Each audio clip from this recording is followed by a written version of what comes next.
Awesome. What's up? This is the Hylton Highlights podcast. I am the host, Dakota, and I have my brother and co-host. What's up, everybody? My name's Twitch. And today we have, for one, our first female guest, so we are not sexist. And two, she is a badass boxer here from Kansas City. We have Kate Lavigne. So I guess let's just go into that. How did you start boxing? I started boxing. My first fight was like 6 years ago. I used to just go to Title Boxing Club to work out, and my coach, Melvin Wesley, he used to work there. And one day nobody else came to class, so he had me get in the ring and like hit mitts, and I was like, oh, this is fun. So I would do that once in a while, and then he was like, you should try sparring. I was like, oh. But I did, and then he was like, oh, you should fight. And I was like, no. I said no for a while, but he pretty much made me, talked me into it, and here I am. Was it the Overland Park title or which title? The one on 87th Street in Lenexa. Okay. Did you ever meet Josh Reed? Because I feel like he taught a lot, but he might have been more Liberty and stuff. That doesn't sound familiar. Okay. Well, that's like crazy because actually my other coach, my old coach, and then my coach now, they both they met through Title. So like everyone I know worked at Title or 9 rounds. I feel like Kansas City boxing scene probably has something to do with Title. Yeah. That's I mean they're not as are they still pretty as popular? Not as they once were though, like everywhere. I think there's only one location left, like the original one on 119th. I'm pretty sure that's the only one left. I know the 87th one closed during COVID because I used to teach class there like once a week.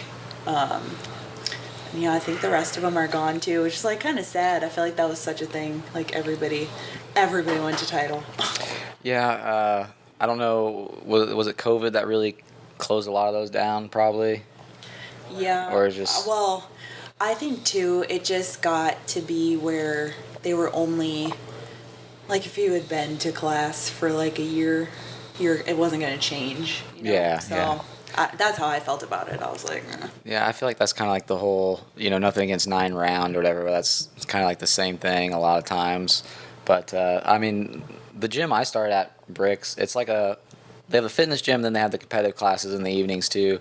And, but how I run classes, because I'll run classes there, is like I literally focus on if I know I need to work on like my shoulders, like so I can punch longer, I will literally add in like little lift stuff or whatever, so it's not the same all the time. Yeah. I try to switch it up. But you like make the classes for you? Yeah. it's pretty, yeah, I mean, but it's nice though because I still work out with them and stuff, which I'm actually moving away from that to focus on my boxing more, but I can. These people at first, I was like kind of leery on how far you could push them, because a lot of these people, they don't want to fight. Yeah. But, a lot of them are actually really receptive to me. Like, so I'll go in there like doing shit that I don't like doing. Yep. And, they'll do it and they don't complain. And, I tell them all the time, like, I appreciate that because it's when you're not complaining and stuff, especially my goal is to go pro. So it's like I kind of need those workouts and stuff. But, I mean, I don't know. I also went from being at that gym. I was at one point 300 pounds. Really? Yeah. So, Dang. it was January 2022 is when I started, and I think I walked in the gym at 290. How much you weigh now? So I'm down to 185 is what I'm fighting at. In like a year and a half? Yeah. That's wild. Yeah. So I got obsessed with it because first I'd go to the regular gym for an hour, and then I'd come and do like the evening class, and then it got to the point where I was doing the gym for an hour and then 2 evening classes, and then, eventually sometimes I'd come to just 3 of them, and Yeah. luckily through the gym too. Are you big into running at all? I hate running. Yeah. See. I do it because I have to. Yeah. There's a girl that went to the gym, and I got her number because I was trying to hit on her, but luckily it actually ended up turning out really good because we became like friends, and she got me to go do, it was actually last September I went and did the zoo run, and you run through the zoo, and it's 4 miles, and like I never ran over like a mile, and even then I hated running the mile, and I did that, and like it was actually fun, like because when you have someone to run with and talk to, it's like not that bad. And so ever since then I run 5 miles 5 days a week now. Really? Yeah. I run when I have a fight coming up and never any other time ever. Yeah. I finally got him running now too. Oh yeah. He likes doing it. I used to only do like 1 or 2 miles, but then he gets me to do 3 or 4 every day now. That's pretty good. Yeah. But then like we ran the other day, and just out of nowhere we ran like 5 miles, and then everyone at the gym kept asking us like, "How long did you guys run? Or how far did you run?" Yeah, I think that's the cool part too. Is like because when you go to like a gym where people aren't used to like that cardio and stuff, it's just super cool when people notice it. Yeah. And so it just makes you want to do it even more. The other day I was just depressed and I ran 10 miles. That was I want to do the half marathon. So Well, you're close. You're almost there. yeah, yeah. But did you fight in the amateurs or did you just go pro? Oh no, I fought amateur. I fought amateur for 4 years, I guess.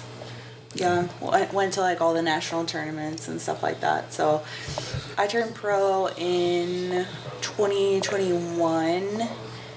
Basically because, especially for females, unless you go to the nationals, you're not, like there's nobody around here for me to fight. Like Yeah. the amateurs, you're not getting matched up. So eventually we were like, it's just time to hopefully get some more competition, which is still hard in the pros too. Yeah. To find a female who's like What weight do you fight at? middleweight 160. 160. Okay. Mm-hmm. Yeah. That's I went to that May fight and yeah, I was watching that. I wouldn't want to fight with you two. That's you guys hit pretty hard and Yeah, the girls get down. the girls fight and it's no disrespect. I know you might be friends with some people that put those cards on.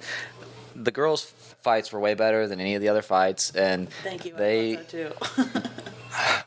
this is what I hate about boxing is because you could clearly tell that they were setting those up where there's guys that should not be fighting in there, like the first 5 cards, and I was friends with a couple of those people, and it's like you should not be fighting that guy. Like that's what I hate about boxing compared to MMA is because if you lose, it's like that's it, or it's Right. like I wish that stigma wasn't like around. I wish the best would fight the best, and if you lose, you can come back from it, but.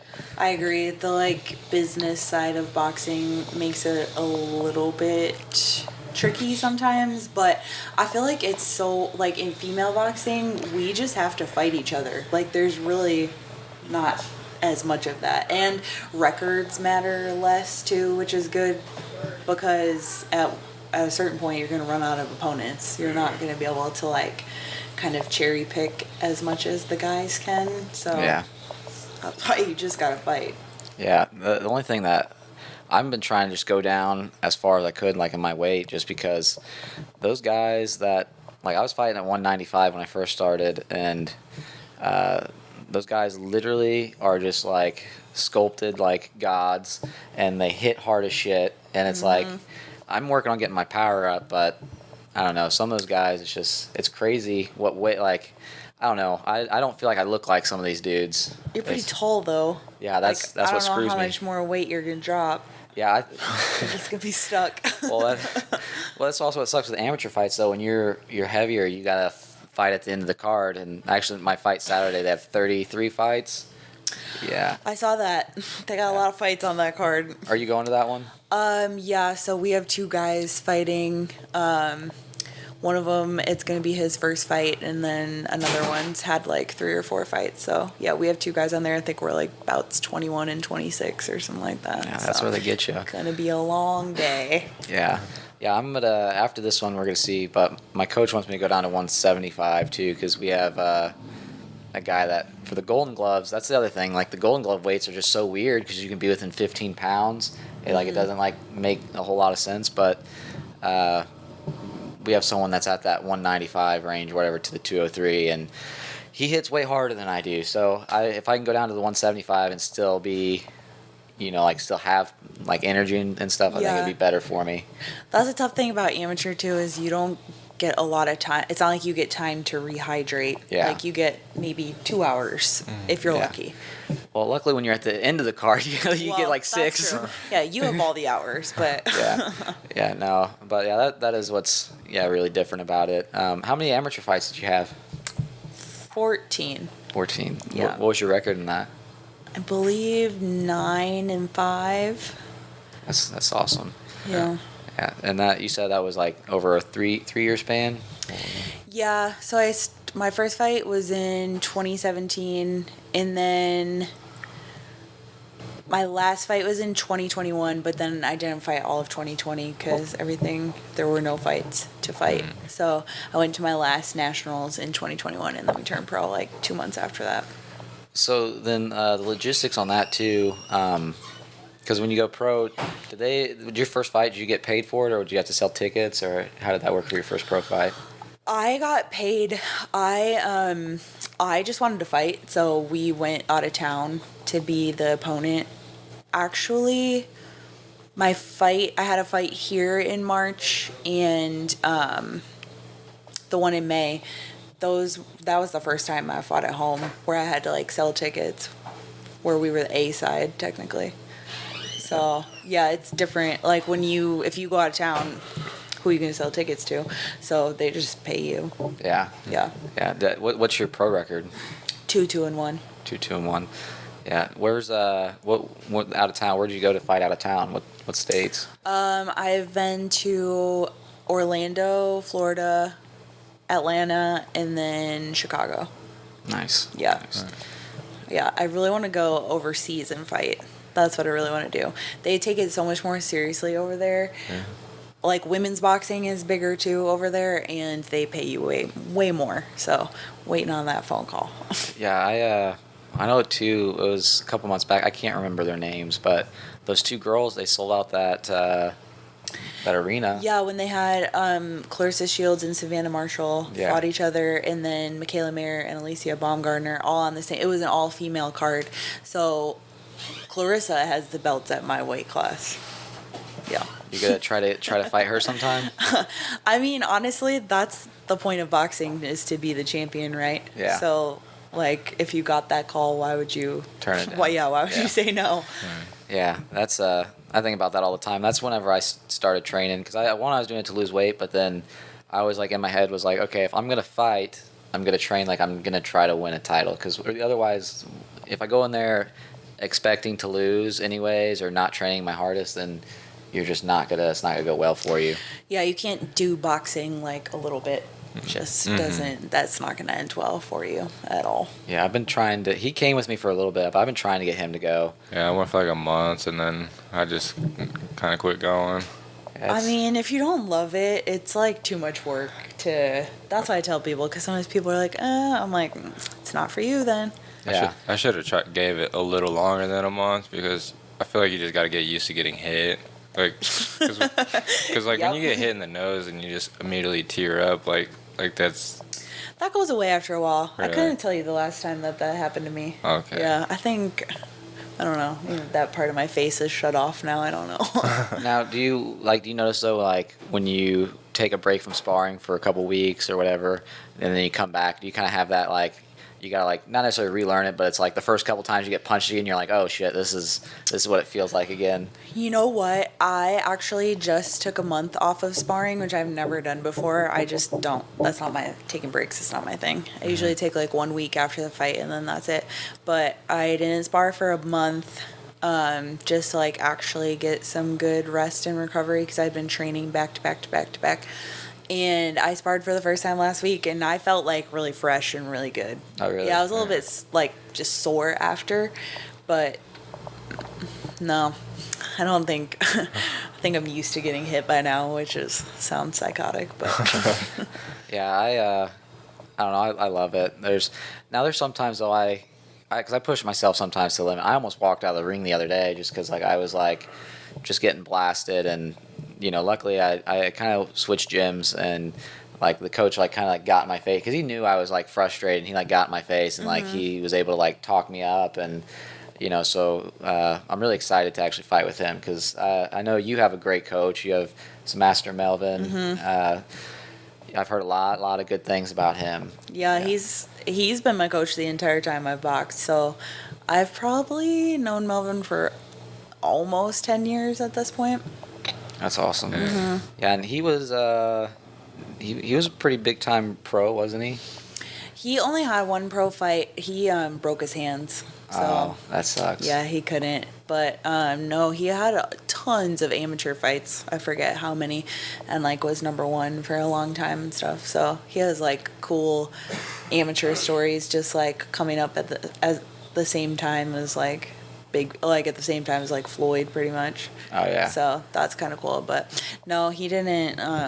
He didn't have a pro career because of his hands. See, that's what I always worry about that sometimes because like my whole like you can see my whole knuckles like pushed back or whatever from Yeah. there, but and sometimes like it will like hurt, but I've been working through it, and if it hurts like bad enough, like I'll like I just won't throw hard that day or whatever. But it's something that I hopefully it'll last. We'll see. Well, for me, so my actual job is I'm a chiropractor of my own practice, and so I try to take really good care of my hands because I need them for work. So that kind of changes how I do things in terms of like being good about rest and recovery and like going to get certain like treatments or whatever to make sure everything is working how it's supposed to. Because yeah, if I break my hand, forget about boxing. I'm gonna have a bigger problem than that. Oh yeah. Yeah. See, I was just growing up, especially because I was like really heavy and depressed. One of those people that would punch your wall or punch something when you got pissed off, and so that's ultimately I punched this cabinet that was way harder than I thought it was, and I still ended up like starting a job right after that, and because I was also like with a girl at the time, and so like I was like I'm not going to the hospital because if I go to the hospital then she's gonna throw this on me all the time, so I just didn't get it checked out, and so I don't really know. All I know is my knuckle is like farther back than it should be. Yeah, not quite in the right spot. But that's where I try to hit them. I like using my jab a lot, anyways. With being taller, just try to box them, and I'm not really known for like having a ton of power, anyways. So. How many fights do you have? So I only have the 2 right now. Okay. But so this will be the 3rd. But we're gonna start really fighting all the time, and because like I said, I'm 23. I'll be 24, so I want to try to go pro within the next like 2 years. Yeah. But we'll just kind of have to see how that goes, I guess. What gym are you going to now? So I just switched to day and night out in Kearney with Nick Knight. Mm-hmm. He's he's just when the classes are smaller than the other gym I went to, and it's a little bit closer too, and I just kind of really like how he's teaching me. And there's a guy that goes out there and he kicks my ass like every time we spar. So and he's my weight, so it's kind of nice to go out there and yeah, that's good. I know it's different for me. I'm never gonna have a lot of sparring partners in the gym, but it's helpful to have somebody who you can like kind of work with like around the same weight and yeah, that's cool. Yeah. So do you have to spar? You spar a lot of guys then? Mm-hmm. Yeah. That's pretty much all you spar. Yeah. There's every once in a while we can find like an MMA girl that I can spar, but it's a little bit different just because like some of the stuff they do is kind of awkward compared to what you're going to see in boxing. And then I would say the majority of the female boxers in Kansas City, they're smaller. Yeah. So sparring with them is sometimes... Yeah, it's not even... Yeah, we just don't do it. Yeah. So no, for the most part, I spar with guys of all different sizes, weights, speeds. Yeah, whatever. That's I think the best way to do it. I for the longest time I had having to spar with like smaller guys and stuff, and I think the benefit to that is just because I'm not going to fight anybody that's normally that quick. Yeah. And if you do, then like at least you're ready for it. But now the whole thing is just really just the power. I mean, because some of those guys like, it's more of a mental thing for me, I think too. Just, because I've always thought I didn't hit that hard, but actually the last fight I lost, it was at the Golden Gloves. Mm-hmm. The dude told me, he said, if I would have, because I hit him with this huge 8, and you could just hear it, and he told me, he's like, if you would have followed up with like a couple, like a 3, and then, went at it again, he says I probably would have knocked him out. Mm-hmm. So, and he actually will send me like long paragraphs like telling me like I'm gonna beat the shit out of this next dude and stuff. So it really gave me the confidence to know like, okay, I do hit a lot harder than I think. Yeah. I know that's the weird thing because you can't feel your own punches, so you're like, am I doing anything? And it's hard in the amateurs to even drop people, let alone knock them out, especially with those gloves on and headgear too. So Yeah. I just want to TKO someone. That's all I'm going for at least. I think it'd be cool to get a full knockout, but like you said, the headgear and everything. I mean, it's gonna be hard unless if they're just not that good. well, I mean, if you just way out punch them, you can get the ref to stop it. You'll get your TKO. Yeah. I think that'd be my best bet. But this guy I'm fighting this weekend, he's actually this is his first fight, so I'm hoping. I kind of know the feeling that it's like going in there, and I do. I know there's a lot of people that train really hard, but I do train like 3 to 5 hours, 5 days a week, 6 days a week. So there's not a lot of guys in the amateurs putting in that much time. No, that's like my thing. It's okay if you lose because someone was better than you, but it is never okay to lose because you didn't do the work. Yeah. That's like a no from me. So Yeah, and that's the whole thing too, is like figuring out, what your body really needs, and that's what. So I'm trying to get better about my eating and also like the recovery, because that's the big thing. I always had this irrational fear that I'm going to get fat again. So that's another reason why I train so hard. But I've kind of learned like, okay, if my body's telling me not to run today, we're not going to run. We'll make it up another time type thing. Yeah. You'd be surprised how much sharper you are sometimes, too, when you take a little bit of rest. Yeah. Like, I used to think the same thing, like, just keep going and going and going. But if you, like, take a day or two off, you actually come back and you're like, oh, I feel a little better, stronger, faster, whatever. Yeah. I think after this fight, I think I'm going to probably take a week off. And kind of, because I legit have not. I always say, I'm going to take a week or whatever, and it might be a couple days, but then by the time you add in what I do towards the end of the week, it's like you didn't take any time off. It's the same thing. There's like quite a few amateur shows coming up around here too, so that'd probably be good to get a little rest before a fall is kind of like a busy season, I guess you'd call it. Yeah, that's we're hoping to get on like the 26th, and then hopefully September 1st. Mm-hmm. So that's the one thing about where I'm going to be going now, is like he's constantly like, what are you doing this day? And so I'm really excited to, given that I don't get hurt, I'm going to, if you think I'm good enough to go, then I'm going to listen to you and I'm going to trust that. And I mean, I feel like I can move pretty good too. So if a guy's a lot better than me, unless if he just has insane cardio, I feel like I'm going to be able to at least run from him a little bit and not eat as much. Do you prefer to box or fight? I really prefer to box, but I mean I'll fight though too. Like a lot of times my problem in sparring though is when you go against a guy that's way stronger than you and you go in there and you start trying to box them or trying to like really fight them, you eat shots way more. So I haven't really done that fully in a fight yet, I guess. Like just get in there and slug it out. Yeah. So. Well, I feel like probably I could see why you would do better boxing, like using your reach. Yeah. I feel like you probably don't really need to be in close to people. But everybody, do you know, what's his name? Fundora, the pro, the really tall guy. That sounds really. He loves to fight on the inside, and it's like insane. He's literally like 7 feet tall. You should look him up. But he like wants to get in there and just bang with people. And you're like, what are you doing?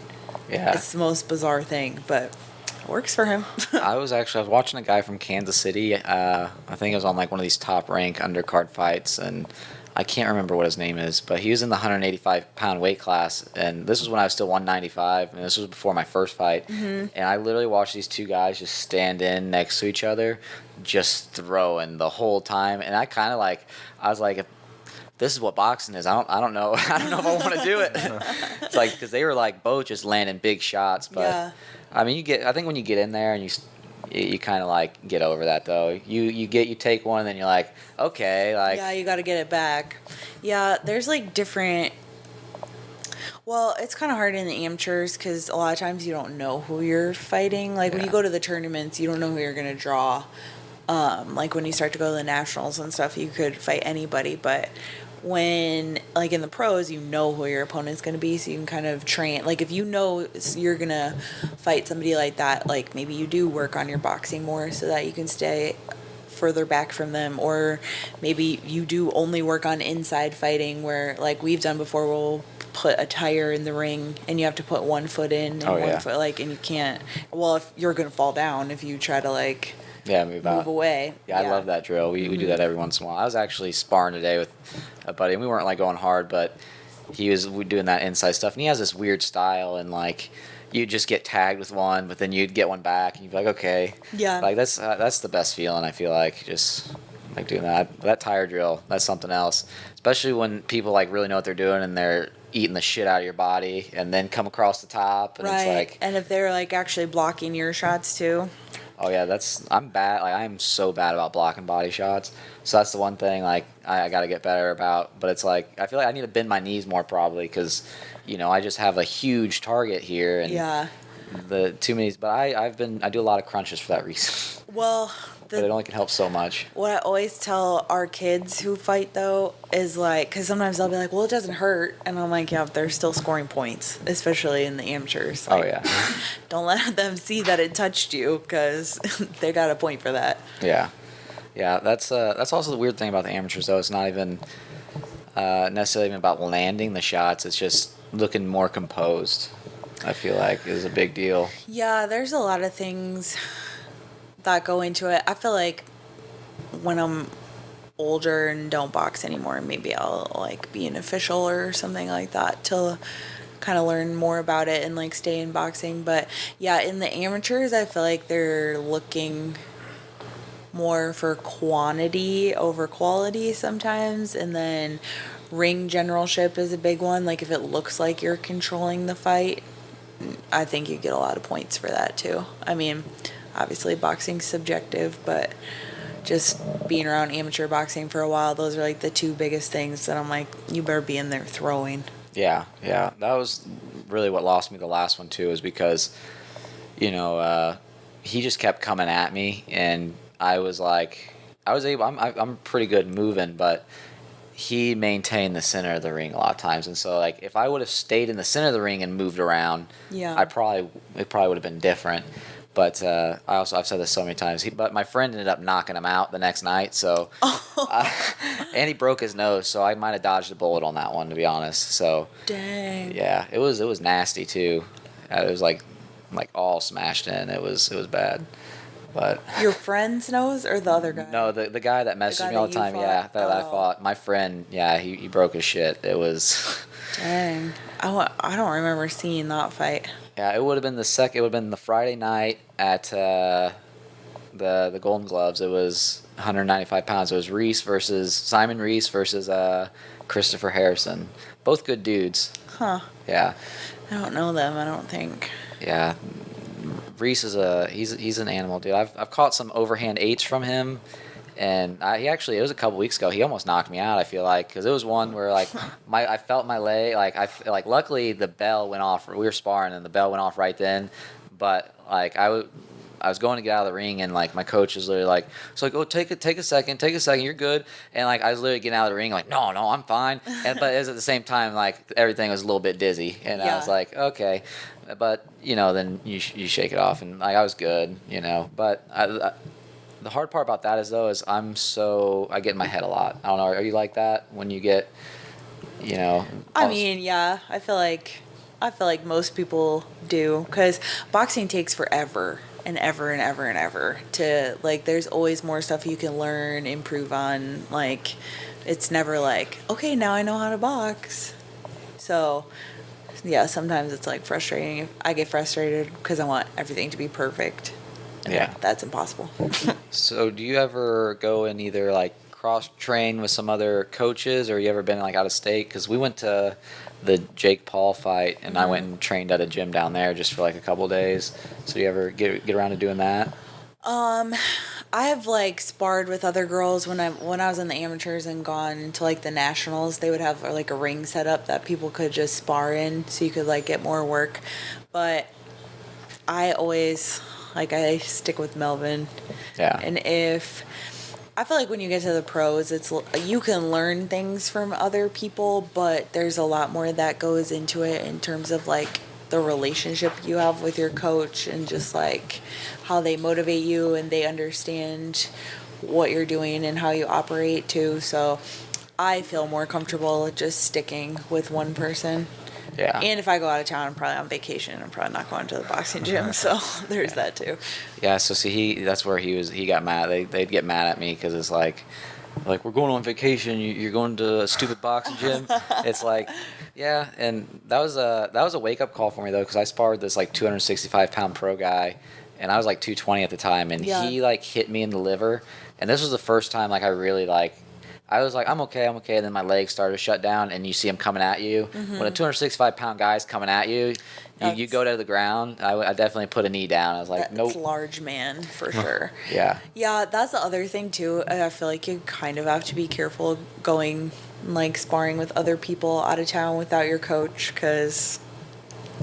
Yeah, they'll go like, for some you. people are nice, some people are not. Yeah, that's... I'm going to start driving a truck here soon, though, and one of the things I think I'm going to do to, like, stay sharp is I'm going to actually try to plan it out to go to, like I'd like to go to some, like, really famous boxing gyms and, like, just pay the money to, like, get some one-on-one time with some of these, like, top-of-the-line coaches. Yeah. Just because I think it'd be cool and stuff, and yeah, it's a get good your name experience and opportunity. Yeah, and especially if I'm going to be, like, out on the road, you got to stay sharp and stuff, but... So I guess we've been talking about boxing the whole time. What do you do besides boxing? Go to work. Like I said, I'm a chiropractor. I own my own business, and then I also teach part-time at Cleveland Chiropractic. I guess it's called Cleveland University now. That's where I go. Oh, really? Yeah, I go there. Funny. I was seeing Jordan something. I just got a new one now, but my ex's mom actually she works in the offices in the library. She's like one of the people that I don't know if you know Cindy. Cindy. She like helps with people that are like troubled students or whatever. Oh. Yeah. That's cool. Yeah, I've worked there for like a year, so I do that part-time and then see my own patients a little bit more than part-time. So that's literally like my whole day. Go to school, go to my office, go to the gym. By that time, it's time for bed. Yeah, I feel that. That's where it's brutal sometimes. And I know it's going to get... I've kind of been lucky this last, 6 months because I've only been working at the gym because they do have, a day class. So, I'd kind of, do that and then do some of the evening classes. But it got to a point where you can't pay your bills doing that. Yep. So, no, that's hard. Unless you own the gym. And even then, unless if you have, a shit ton of members, you can't pay for everything in the gym. Owning a gym is tough. I don't know if that's something that I would ever do. Yeah, no, it is. That's hard for sure. Yeah, I always think it's really... I feel like my boxing story and career path is a little bit unusual even for boxing, but I would say in general, people who are fighters, it's interesting to talk to people and figure out what they do for work, and just I feel like you have to be a little bit creative to make it so that you can do both, because it's hard. Fighting takes a lot of time and commitment. Yeah. So. Especially if you want to go to that next level. Yeah. Yeah, that's where I tell guys all the time though too. It's you can't just go to the boxing gym and expect to become great. You have to do stuff outside of it, and then it's fitting it into your schedule. And that's where the longest time I had to work my job around boxing. You can't work an evening job. You work a day job. Yeah. And then even on that, for instance, whenever I start doing this driving stuff, I'm gonna have to wake up, and that's where I'm gonna find out if I actually love boxing as much as I say I do, because I'm gonna have to wake up 4:35 in the morning, go run, lift weights, and then work all day, and then be at the boxing gym, and then, like you said, go home, go to bed, and then somehow try to cook dinner. Are you a big cooker, or do you eat out a lot? My whole life revolves around if I'm fighting or not. I'm really good about it when I have a fight coming up, because you're okay, you have no choice here. We need to stay healthy, cut weight, whatever. But again, cooking and running, just things I don't like to do. Yeah, that's No thanks. what's your like two favorite restaurants, or at least what's your favorite Mexican restaurant? You like Mexican? I love Mexican. My favorite Mexican restaurant? I don't know if I can answer that. Give us like two of them. Just two that you go to regularly. I don't know the name of anything either. Yeah, that's- Oh my gosh, there's this place. It's like kind of across the street from Memorial Hall, and I have no idea what it's called. It's like this little hole in the wall. It's delicious. There's another place that's kind of obviously, if you go to KCK, you're gonna get better Mexican food. Oh yeah. There's a couple places out that way that are good. There's some place in Olathe too. I don't know the name of anything, so I'm not helpful. So hopefully that's- people are not coming to me for advice on where to go. That's funny. Dustin, what's your favorite one? Because I know. I don't know the name of it either. See, nobody knows. Which one? I love But that one that we That's called recently Mexican started going Cafe. to. Yeah. See, if you go to Liberty, because that's where we live in that area, the Mexican Cafe, it comes with free queso when you go in there. So like they already won our hearts with that. Yep. And then I don't get my usual there. I'm actually when I go to Mexican, I normally like to get the fajitas, but they're so damn expensive, so I get the fajita nachos. It's a life hack because they normally put the same amount of meat on there. So That is a life hack. what are you? Are you like a taco person? What are you getting normally when you go there? I do love tacos. I also I've really been eating a lot of seafood lately for some reason. Wherever I was at this restaurant that I don't know the name of, had a really delicious shrimp quesadilla that was really good. That sounds good. Yeah, Yeah, that was I love good. some seafood. That's Are you a buffet person at all? Like the Chinese buffet? That's No, some of some of it just because no, but like whenever I go there, I won't eat enough food to make it worth it. You know? you made me just feel bad about myself. Oh, don't feel bad. You No. do you. Go nuts at the buffet. But yeah, no, not a big buffet person. See, we got kind of screwed growing up because it was actually like when we were younger, it was easier and cheaper for especially because we were all within 3 years. So like for two of us could eat free half the time, so it was Oh. cheaper for our mom to take us to buffets. So I grew up Golden Crown, Blue Springs. There you go. Every night almost. It was great. I didn't grow up here. I'm from Buffalo, New York. And we don't have Golden Corral. Actually, I feel like there's not. Either we didn't go to buffets, and I just don't know about them. But I kind of feel like there's not a lot there. I don't know. Maybe that's not a thing. So were you always pretty like active and healthy growing up, or?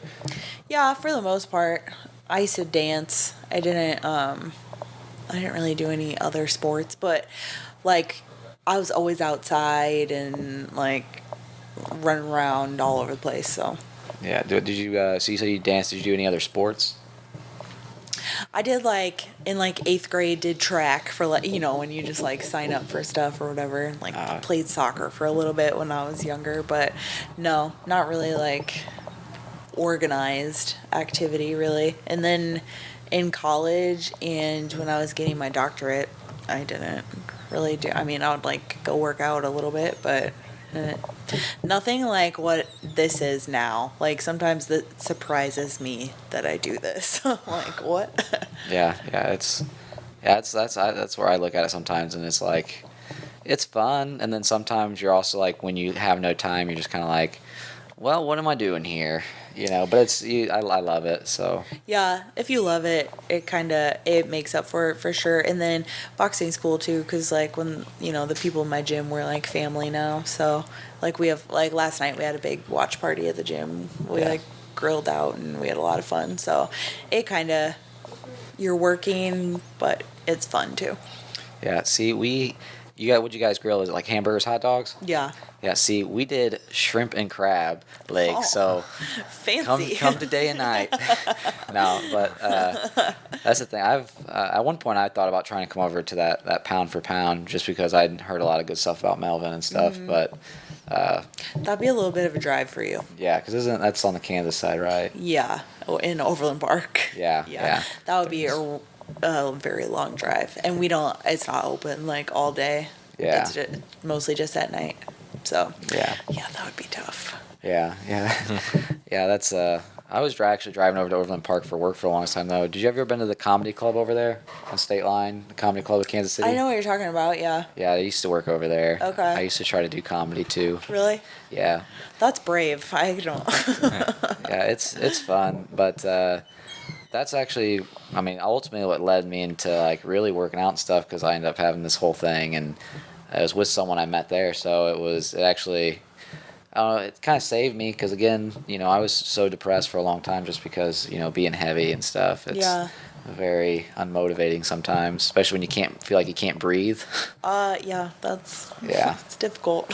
Yeah, but so you're working all the time. What's some of the like fun vacations or something you've been on recently? You vacation every year? Or? Recently, well, I would say a lot of my traveling revolves around boxing when we go out of town for that. And then my family still lives in Buffalo, so I go back there.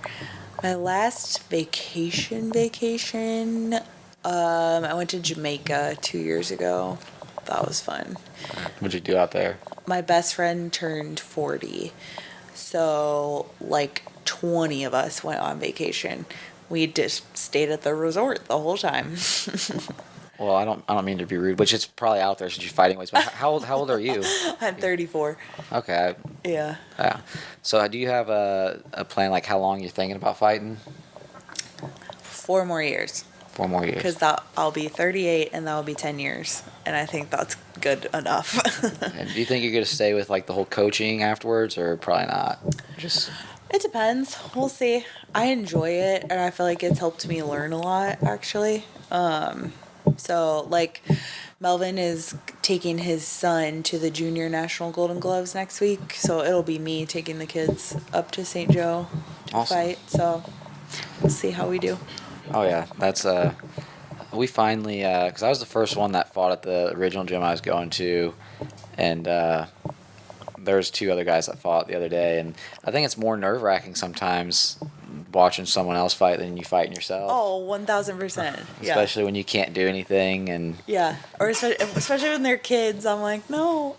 oh yeah, dude, those kids, dude. Yeah. Some of those kids, literally, if they were just had like a little more power, they would beat a lot of these grown adults that I see. Yeah, It's- they're good. There's amateur boxing in Kansas City we have a lot of really good kids. Yeah, I haven't been around, I guess, too long or whatever, but it seems like it just is steadily still growing and growing right now. Like, I wasn't here obviously in like the 80s or whatever. Not well, it would have been early 2000s, like when Tommy Morrison and stuff were here. But I'm assuming it's getting to the height that it used to be. Besides, maybe the pro shows aren't selling out, but Yeah, which is tough. That's a hard business to be in. But yeah, it's interesting because and maybe I just feel like this because I'm like part of this group, but there was like a big group of us that all fought in the amateurs together, like went to national golden gloves, all this stuff, and everybody turned pro. So now it was like a big bunch of us that have all turned pro at the same time. So maybe it's always like that, but it seems like right now there's a yeah. lot of fighters. Yeah, well, then it's nice too, and you're seeing all these cards have like 30 fights on them. Which don't get me wrong, anybody who's watching this that promotes boxing fights, stop putting 30 fights on a card. No one wants to sit there for 6 hours in uncomfortable ass chairs. Like literally, my back hurts. If you have 15 fights, really, I think 10 to 12 is good, and you just actually promote the event. It's gonna sell tickets because, like for instance, our gym for that last fight that you were at actually with I don't know if it was the last one you went to, but a couple weeks ago. Oh, at the Irish Center? Yeah, that one. I mean, that I had 2 fighters on there, or we had 2 fighters on there, and literally, I mean, probably a good 60 or 50 people probably was like our people there. Really? Yeah, so we Yeah. sell quite a bit of tickets when we're going to places. Yeah, that still took a while, even though it was only like 10 or 11 fights, but we were the last one, so Yeah. maybe that's why. Yeah, I mean, again, better than 30. Agreed. Yeah, that's I love boxing, but I don't know if I honestly love it that much. Not 30 fights enough. I mean, well, unless yours is the one that gets cut off the card, and then Yeah, you'll yeah, be then- sad. So yeah, that's I haven't had that happen yet, but I'm assuming obviously it'll probably eventually happen at some point. Hopefully Yeah, not. boxing is. You show up thinking you're about to fight, and then you have no opponent, or someone misses weight, or all kinds of crazy stuff happens. So yeah, you do find out if you love it or not. Yeah. Eddie, what time are we at? Okay, so we'll wrap it up here in a second. I guess one quick thing here before we go. We're doing this segment with my brother Twitch. Twitch, go ahead and lay it down. It's just a quick bitch with Twitch. Like, if you have something that you want to complain about, like maybe someone stole something from you or cut you off in traffic. Okay, you know what? Sure. I'll play along with this game. Yesterday, well, over this weekend, I have a coworker and their family went out of town, and he was like, "Hey, I need someone to let my dog out." I was like, "Cool, I got you." And he was like, "Can I get you anything? Like, pay you? Do you want snacks? Whatever." And I was like, "You know what I want? Milk duds." And he got me this huge thing of milk duds. So I go and take care of his dog, and then I went to the gym to watch the fight, and I was eating some of my milk duds, and then I must have set them down, and when I went back today, they are gone, and I'm not happy about that. Someone stole that. So, yeah, someone did steal, and I want them back. Who steals candy from someone? I don't know. Yeah, that's like Disrespectful. sickening. Yeah. I'd be so whoever mad. you are, And it's someone from your gym too. I know. I'm going to find out. And I guess I have one quick question because I'm just wondering because I'm a male and a lot of people don't look at me. But with you being a female going to a gym, do you get hit on a lot at the gym? Yes. Yes. But I'm just there to fight. I ignore most of these people. Yeah, I figured I can't say I'm a part of the solution. So Yeah. no. Well, it is what it is. No, well, I'm definitely appreciate you coming on and stuff. Yeah, And thanks for having me, guys. I definitely hope to get to see you fight again here soon. Yeah, 'cause same. You were one of the main reasons I went to that fight. So Thank you. I appreciate that. and also, where can people find you on any social media or stuff you want to shout out? My Instagram is my name. It's at Kate Lavigne. Our gym page is at Pound for Pound EBA. And my business is Complete Chiropractic and Wellness in Shawnee Mission. Yeah, definitely check that out. If you don't go to the chiropractor, You should. it is definitely game changing. Especially if you're boxing, I feel like I feel a lot better when I get my neck cracked. Yeah. Especially with getting just blasted just back and forth all the time. Yeah. It definitely You helps. should definitely do that. And Twitch, where can they find you? At the real Twitch on Instagram. And before you go, we got you a koozie. Thanks. Yeah, and Cool. me, you can find me on Facebook, Dakota Hylton. I don't know why I'm going to say the Instagram because I can't remember it ever. And then also, if you guys could like and subscribe and share these videos because we want to keep doing this and we want to keep bringing on awesome people. So, again, thanks for coming in. We really appreciate it. Yeah, thanks for having me. Yep, you guys listen and you have a great day.